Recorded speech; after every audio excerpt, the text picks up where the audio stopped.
Moyo TV kaiktorira subscribe kuti zvizokufambira ano pane zvimwe zvima information no worry chakupa full information yamakateerera kudai so ndiyo Kulian TV yacho one chivhiti chatinokupa nyaya without fear or favor, the most consistent media house so far.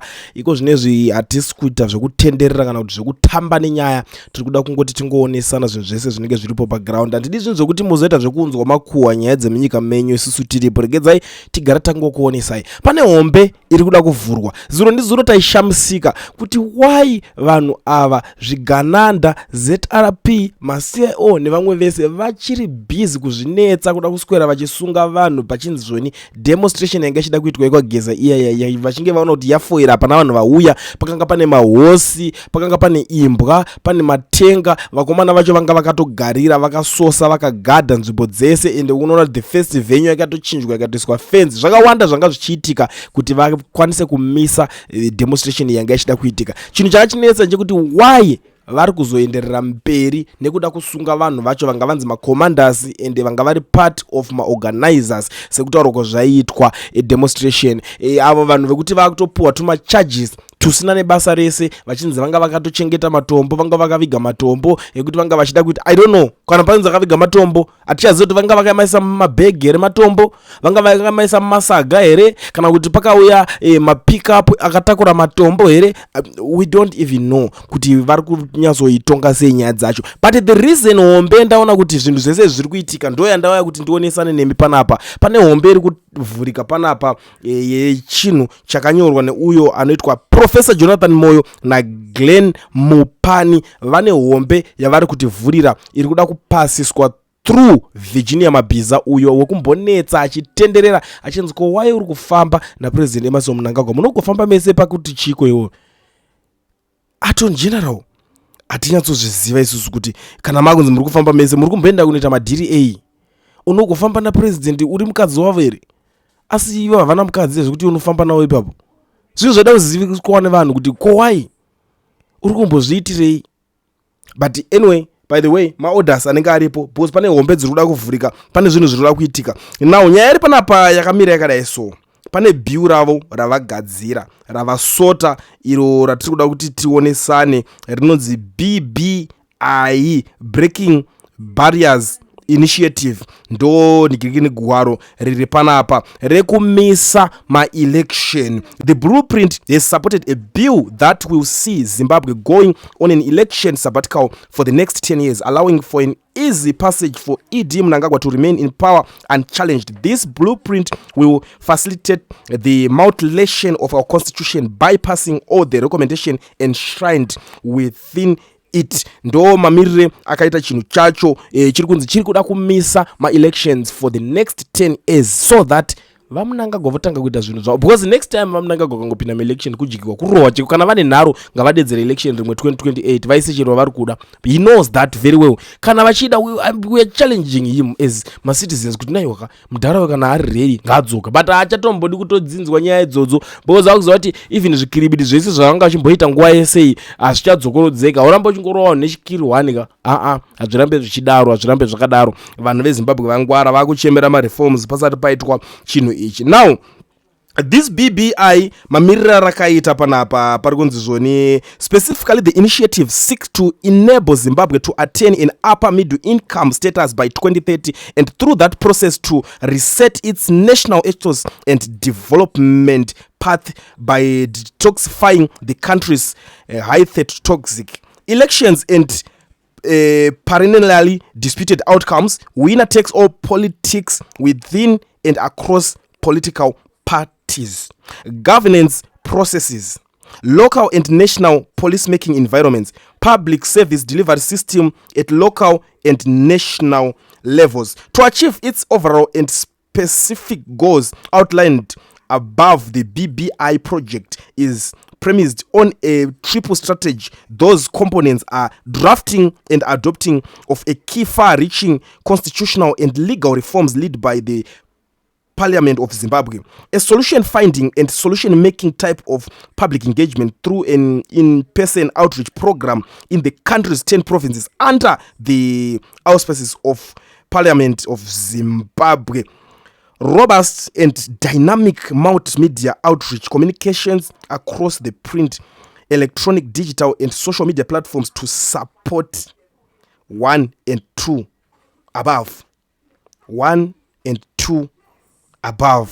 1 ndo kuti elections and other perennially disputed outcomes. Winner takes all politics within and across political parties.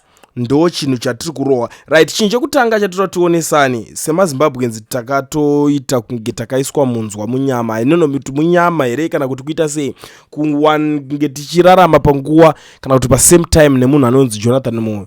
No. Jonathan Moyo afana kutorarama nevamwe vanhu vekudhara vekuti vangasingatye. Kana kuti afana kungorarama otongotongana naSmith vachipa zvotopera. Izvo tikuswera chiitirwa noise pachinzi vanhu vari muexile, ivo vanhu vari busy kutogadzira chinhu chekuti vanhu varegedze kuenda kuelection for the next 10 years. Pamadhezi ana aipana naposa anga ariko zvake achigadzira vachisota chinhu chese chinana Mugabe. Now they are back. Vari kubatsira futi ED kuti aramba achiita tunhu twake. Come on now. Ndanzwa iko zvinhu zvari kuindosa vachitaura kuti guys, do you still remember Jonathan Moyo akambodzingwa naMugabe paipa akadzingwa akanotaura zvaanoda but Mugabe akatoramba achitoti no ana Didmus Mutaza go there endai munomudeedza mukomana ngaadzoke ngaaramba aripo zvitona titoshanda naye chero ataurisa kudaro because vanoziva kuti propaganda yake iri on the next level. It's not only about the propaganda chete nezvinhu zvakaita sezvi zvekunyorerana mapolicies izvo ndo vakatonza iye yakuitika izvo zvekuti iwo haukwanisi kungotaura zvese pano pamusoro papresident cheko even kana kuda ungotanga uri kushora unotanga kunzi undermining the authority. Ndo iwaya machango amene utakabva nekupi vanongouya vachingoida kuzivisa chinhu izvo zvakangoita sezvo. Nawo zvigananda vari kutya saka vari kuona muri kuona pari kutorwa vanhu vakawanda the likes of ana madzibaba oshandukos, the likes of vamwe mawo veteran vakabatwa nababa mudiwa, namba yevanhu vakawanda vakabatwa vachinzi muri kuda kuita demonstrate manga mune matombo muda kuita sekutsvagirwa tunyaya kwese koko. Ndo reason vari kuzviitira iyoyo kozatoza kuti vanhu ivava anything can happen saka vasati vakutesta matemperatures pozipetiko demo vabati gare mavabata vanhu ivava mumbogara navo mumbogarisa mukati pakapera purpose kana pakapera chinhu chavari kuda kuti vaite vanobva vamubudisa same zvakaitika kuna Job Scala paida kuti election vanhu vaiziva kuti paelection kamunhu akaita saJob Scala ndo akwanisa kumira semurume achichallenja zvese nonsense dzese zinani basa resezi vagara vamubata nguva dzichiripo vamuvharira mukati vagotanga kumudhileya kusvika even kana kuaifana kunge achitoita MP zvakatovharana zvakadaro but skillful chinhu chatonyorwa pasi chatogadzirwa pasi script yanga ragadzirwa. Iwe unofunga kuti dai Job Scala anga akadzokera kunoita MP ndobva adzoka akarekorewa unofunga kuti kwaijigwa rinopiseri? Unofunga dai Job Scala airamba achienda kuparliament unofunga kuti parliament kwacho kwaijigwa rinopiseri? Macounter attack even akarohwa vanhu veopposition paipe because vakano ameno akanoadvisewo team rekoko kuti itai kuti muimboisa makamu muchibvisa tendai biti. Tozviziva vanhu vakawanda ntauro zvakawanda people were like ana biti bitterness vakazobuda vakuita zeze but ndikutaura hangu the way yavaiperforma parliament. Can we compare tendai biti na Chaton Wende pachiita kazvitarisa? But vanhu vekuti veopposition vakuti vanga vakasimba pachinhu ichi ndosaka mukuona izvozvo vanhu vakasvika pakuti hasha vakati aiwa munhu atengwa abhadharwa mari ndo vanhu vekuti veopposition vanga vakasimba but zvigananda zvakagara zvapinda zvapfuura nepakati pevanhu ivavo zvikati ngatiseparate vanhu ivava ndo chinhu chekutangisisa because vakada kuuya vakabatana vanotikuwadza ndo zvakagara zvarohwa nezvigananda izvozvo. Now vakuda kuenda pa next step yekwamutare yakatorohwa kudhara resolution 1 vakapedza nayo. Ndikuona vanhu vakawanda vari kutira kuzama vachigara vachiudzana toita sei resolution 1 what's next about resolution 1 ichi chichazoitika. Resolution 1 yakatopasiswa kwamutare and it's over, there is nothing else chimwe chichaitwa. Inini zvangu I'm not from their political party but I know kuti ndo zvakatoitika zvikapera kudhara. Ndakambonawo machitoti aiwa ndezvekuparty yavo hazvinangana nebasa rese hazvinangana basa zvekuita nenyika ndo ruling party iyoyo. The next thing chavakuita vakutonanga kuparliament they are almost ready kuti vaende vanobhana election for the next 10 years. That is something that is about to happen. Zvokuti tirambe tichiudzana kuti tichaita sei kana kuti kuda kuzoona kuti Mwari achava netsoka yake otsika muZimbabwe otsikira kana pa State House pepe kuti obva ati ndoda kukudzingai mese ndichizodai so. I don't think kuti that thing will happen because afisa zvakamboitika even kune any nyika zvayo. I understand kuti vanhu vakawanda vane mabeliefs akasiyana siyana but time iyi haisisiri time yemabeliefs. maZimbabweans vanotanga kupinwa 1-1 vozotanga kuchema nguva dzakaenda.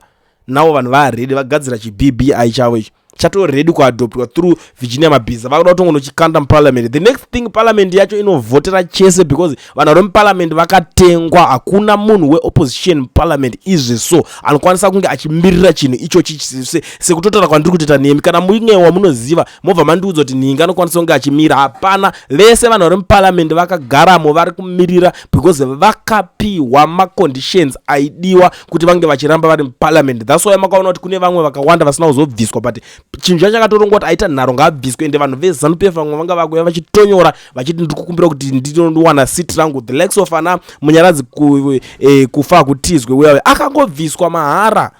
MP honorable wabantu akabviswa mahara, but akabviswa asina kana mhosva yanga aita. Anga asina kumboramba futi kusaina maconditions acho, but pakangonzi mistake. Why? Because isiti rine chigananda chine mari dzese. Saka chigananda chakati inini andingatonite parliament yekurota ndine mari, akachaka chigananda chikashandisa mari. Kureva kuti chero dai panga pasina kutomboitika izvo chigananda chaizongoshandisa mari kuti chitongoita imwe way yekubudirira kuti chinge chichipinda pazvinhu zvacho. Let's see, maybe kana kuparliament kana muchiva believe vanhu vari kuparliament kana vakwanisa kunosvika vakamisa chinhu ichi muparliament. I don't think so. Inini hangu kuparliament handina kana munhu wandotemba. Kana muchinge mune mamwe maways I think ndivanogona kungoshanda. Kulian TV team VAT asi vanhu vachishamsika. Kulian TV aichadzika, saka subscribe wozolaika nechawana zvisapana chichazisha. Everybody say Kulian yeah. Information is brilliant, yeah. Everybody say